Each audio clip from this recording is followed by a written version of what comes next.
விஜயை விமர்சிக்கிற மாதிரிலாம் அன்புமணி பேசுறாரு. இன்னொரு பக்கம் வந்து விஜய் வந்து ஒரு 105 இடங்கள் வரைக்கும் பெறதுக்கான வாய்ப்பு இருக்கு. திமுக 2வது இடம் வர்றதுக்கு வாய்ப்பு இருக்கு. அதிமுக அதுக்கப்புறம் சீமான் கூட சில இடங்கள் வர்றதுக்கு வாய்ப்பு இருக்குன்னு ஒரு கருத்து கணிப்பு சமூக வலைதளங்கள்ல பெரிய அளவுக்கு பேசப்படுது. முக்கியமான செய்தித்தாள்கள்ல ஒரு பெரிய தலைப்பு செய்தியாகவும் இடம் பெற்றிருக்கு. அதை பாத்தீங்களா? அதை பத்தி உங்க வியூ என்ன?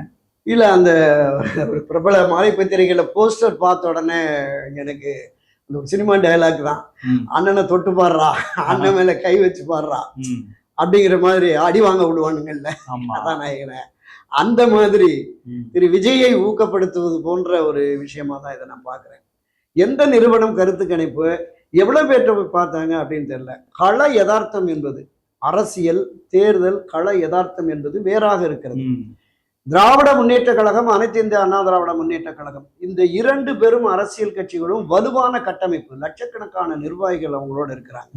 கோடிகளை தாண்டி உறுப்பினர்கள் வச்சிருக்காங்க. வாக்காளர்களும் 10% வாக்காளர்களும் இருக்கிறது. இந்த 2 அரசியல் கட்சிகளை தாண்டி 3வதாக ஒரு அரசியல் கட்சி வந்து ஆட்சி அதிகாரத்திற்கு வர முடியும் என்றால் நிச்சயமாக ஒரு 10 வருஷத்துக்கு வாய்ப்பே இல்லை. அதை நான் பல பதிவுகளில் குறிப்பிடுகிறேன். மரியாதைக்குரிய திரு விஜய் அவர்களுக்கு இளைஞர்கள் ஆதரவு இருக்கிறது, அவருடைய ரசிகர்கள் ஆதரவு இருக்கிறது. அது மட்டுமே ஆட்சி அதிகாரத்திற்கு தேவையான 40-45% வாக்குகளை பெறவே முடியாது.